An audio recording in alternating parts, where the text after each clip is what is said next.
Angle of friction,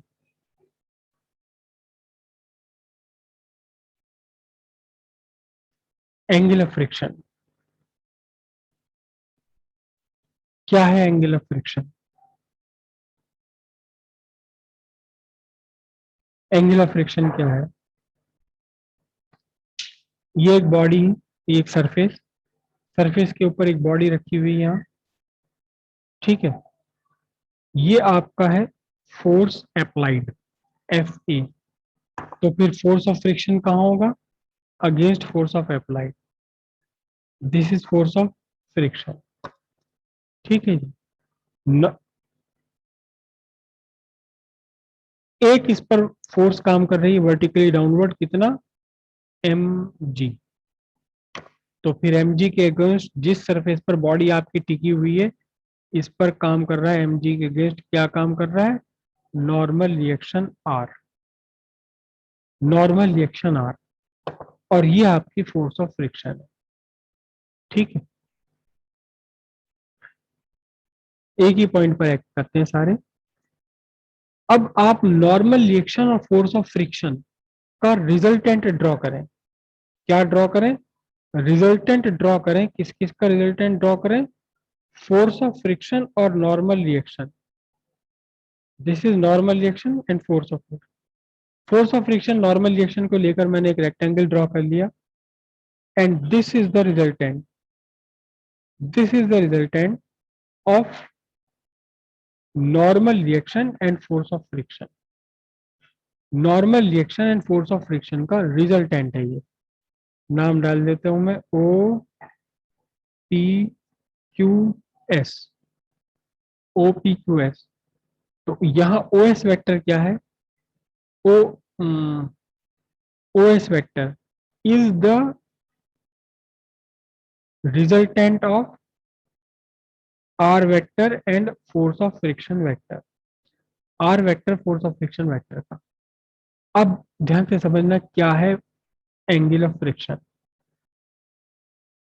angle between normal reaction, angle between normal reaction and resultant of normal reaction and force of friction is the angle of friction.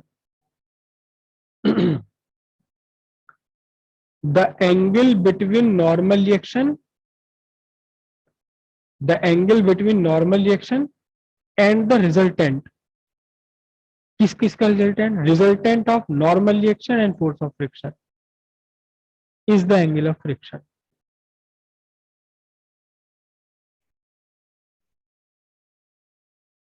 Angle between R vector and O S vector, angle between R vector and O S vector, जबकि O S क्या है आप पहले कह चुके हैं, O S is the resultant of R vector and force of friction vector is the angle of friction. अब इस एंगल ऑफ फ्रिक्शन का थोड़ा सा और हम फ्रिक्शन से रिलेटेड रिलेशन निकाल के लाते हैं, ठीक है। देखिए जरा ध्यान से, मैं ट्राइंगल ले लूं क्या? ट्राइंगल ले लूं O P S, triangle O P S ले लूं या ट्राइंगल ओ क्यू एस ले लूं, दोनों एक ही बात है। चलो ओ पी एस ले लेता हूं मैं, ओ पी एस, क्योंकि इसमें थीटा आ ही रहा है। Triangle O P S, in triangle O P S, in triangle O P S, OPS triangle में देखना जरा ध्यान से। तो ओपीएस ट्राइंगल में लगाऊं मैं, तो पी एस नहीं, OP, OP upon P S, OP upon P S क्या बनेगा? OP upon P S. हम्म,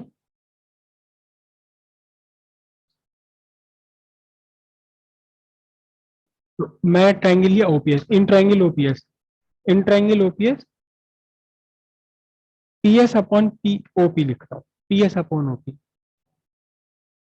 पी एस अपॉन ओपी क्या बनने वाला है? पी एस अपॉन ओपी देखो, ये अपोजिट साइड है, एडजेसेंट साइड है, is equal to what? Tan theta, ठीक है। अच्छा पीएस क्या रिप्रेजेंट कर रहा है? देखना जरा ध्यान से, पीएस रिप्रेजेंट कर रहा है क्या? Force of friction. क्या रिप्रेजेंट कर रहा है? क्या रिप्रेजेंट कर रहा है? Force of friction. तो पीएस, या यूं कहो कि पीएस इज इक्वल टू क्या है? O Q. तो एक एक लाइन और ले लेता हूं मैं, O Q upon OP equals tan theta. OQ क्या है देखना जरा, OQ है force of friction, OQ is the force of friction. What is OP? OP क्या है? OP is the normal reaction, OP is the normal reaction. तो मैंने यहाँ लिखा क्या, normal reaction equals tan theta. और अभी तो हमने लिखा था क्या, अभी तो लिखा था क्या, force of friction upon normal reaction क्या होता है, force of friction upon normal reaction क्या है, कोफिशिएंट ऑफ फ्रिक्शन। तो यहां से एक रिजल्ट निकल कर आया, mu is equals to what, tan theta. Mu equals tan theta. अगर बॉडी स्टैटिक है तो mu S tan theta, body kinetic motion में है तो म्यू के इक्वल्स टेन थीटा। दोनों में से कुछ भी हो सकता है। अगर बॉडी रुकी हुई है तो हम लिखेंगे mu S is equals to tan theta, where theta is the angle of friction. तो हम थीटा कैसे लिख सकते हैं, and tan theta equals tan inverse coefficient of friction.